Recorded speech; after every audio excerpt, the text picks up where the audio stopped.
before we wrap it up, being a rich auntie, what does that look like for other people who just want to be the rich auntie or the rich mama, whatever they want to be? But the person who wants to leave a legacy, if you had to tell them today to set up 3 or 4 things legally to get themselves together or with life insurance, whatever it is, what are those things that you would tell them they need to get to be on that path to setting up a legacy for their family? Absolutely, because I have some clients who was rich aunties, okay, like rich. And so what I do know, and I have also created my own rich auntie blueprint, was, okay, you need a business. You need something other than your 401k and something other than your paycheck, because you need to live above and beyond so you can invest in what's next. So side hustle or main hustle, you need a business, right? Not only that, but I always believe that you need to leverage other people's money. So whether that is an insurance policy, I'm a big proponent of having insurance. And because now you have a business, you have an EIN number, you can take advantage of business credit. Okay. So there's different ways that you can have that business. The business, now that's a vessel. You're now having insurance policies, even if it's a universal life insurance. And regardless of what other people say, there's ways of leveraging it for your good. Not only that, but having an insurance policy just in case, as you're building up your business, building up your brand, you have that insurance policy. I'm even a big proponent of having a retirement plan. Because one, when you start making money, like you may be nickel and diamond right now, but when you're either social enterprising, nonprofit maker, having an LLC, some kind of way, you're still fixated on generational wealth building. So you got to have some money ideas and goals. And you got to think, how long you going to hustle? We're not hustling forever. So having a retirement plan, one, when you leave your company, your job, you can always transfer it, roll it over into a retirement plan. And if you have a solo 401k, you can borrow from it.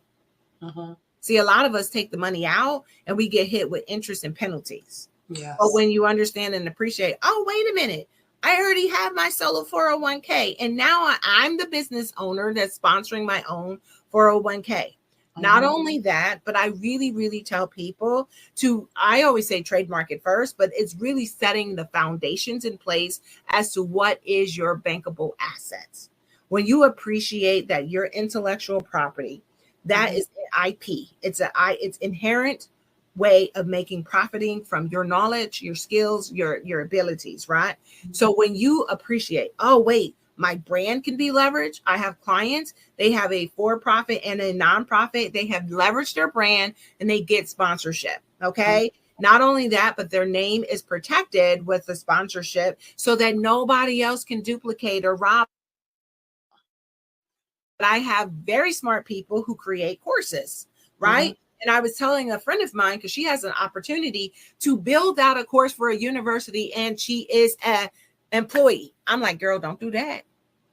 Because if you do that, the school's going to own it. You are being paid. If you're teaching them, I don't care if you're a side hustling diva. If you're teaching them, you teach from the rubric that they gave you. Exactly. Now, if you want to do something different, then you leverage your IP into something else, and you make sure that it does not conflict, or whatever you create as an employee is now owned by the employer. And most people need to understand that. Okay. So I'm like, if you know something, if people are always asking you how, then that is your inherent possibilities of building generational wealth. Because I always say you can't build generational wealth until you first generate income. Very true. Very, very, very true. And then always have a succession plan. Now, I know on Tickety Talk, they're like, oh, have a trust. Yeah, I'd love it if you have a trust. But if you have under $300,000 and you don't have minor children and you don't have a special needs person, you probably just need a will and testament to direct and dictate what happens if something should happen to you. But when you have minors, or you like me, and I do have grown children and grown nieces and nephews, but I don't necessarily trust them with my coin. So I had to set up a trust to dictate, this is how you get in auntie's money. Right.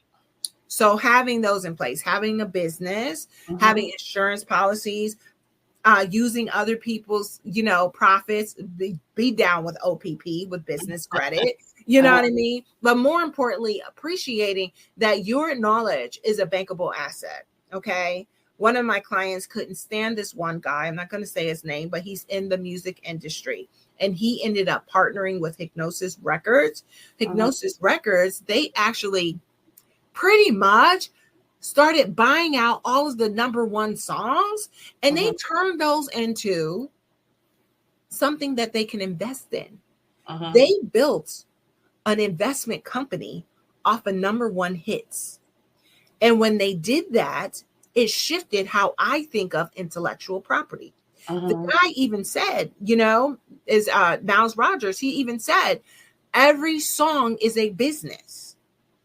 Imagine if you treated your intellectual property, your book, your program, your bankable name, your trademark as a property, as an asset that can be invested or leveraged or used as, different ways, even for a JV partnership, as collateral, something that can be licensed. When you start appreciating that we may not have come from wealth, but there's something inherent that we know that we can bankroll.